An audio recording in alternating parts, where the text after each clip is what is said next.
বছর পর ঢাকা বরিশাল রুটে আবারও চালু হয়েছে শতবর্ষী প্যাডেল স্টিমার মাহসুদ। নতুন করে শুধুমাত্র পর্যটক সার্ভিস হিসেবে চলাচল করবে স্টিমারটি।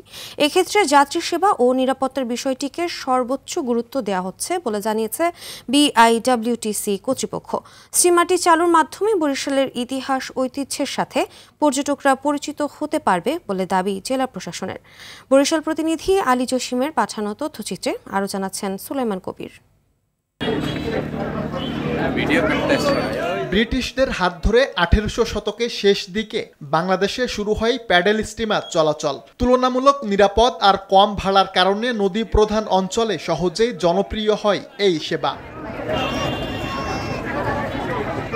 তবে যাত্রী সংকট আর আর্থিক ক্ষতির মুখে 2022 সালে বন্ধ হয়ে যায় প্যাডেল স্টিমার। 3 বছর পর শুক্রবার থেকে আবারও চালু হয়েছে শতবর্ষী প্যাডেল স্টিমার মাহসুদ।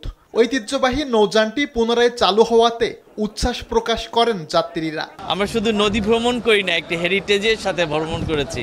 এটা আমাদেরকে মুগ্ধ করেছে। নাস্তার সময় মনে হয় ফিরে গিয়েছিলাম সেই ব্রিটিশ আমলের সেই নাস্তা, ইংলিশ ব্রেকফাস্ট। সংশ্লিষ্টরা বলছেন আপাতত সপ্তাহে 2 দিন ঢাকা বরিশাল রুটে চলাচল করবে পিএস মাহসুদ। এক্ষেত্রে যাত্রীদের সেবা আর নিরাপত্তার বিষয়টিকে সর্বোচ্চ গুরুত্ব দেওয়া হচ্ছে বলে দাবি বিআইডব্লিউটিসি কর্তৃপক্ষের। প্রতি শুক্রবার আর সকাল 8:30টায় ঢাকা থেকে ছেড়ে আসবে এবং পরের দিন সকাল 8:30টায় আমরা ঢাকার উদ্দেশ্যে ছেড়ে দেব। আধুনিকায়ন করা হয়েছে এবং আগের চাইতে অনেক স্পিডি করা হয়েছে। এখন যাত্রী নিরাপত্তা হতে শুরু করে সবকিছুই আগের থেকে এসে বৃদ্ধি পেয়েছে।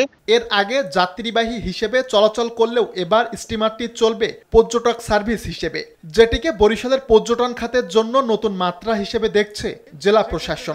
আমরা জেলা প্রশাসন থেকে চেষ্টা করব এটা যাতে এই জাহাজ এবং আমাদের মেলবন্ধনে, পর্যটনের মেলবন্ধনে আমরা বরিশালকে সারা বাংলাদেশের কাছে উপস্থাপন করতে পারি। পুনরায় চালু হওয়া প্যাডেল স্টিমার মাহসুদ 1928 সালে কলকাতার গার্ডেন রিচ ওয়ার্কশপে নির্মিত হয়।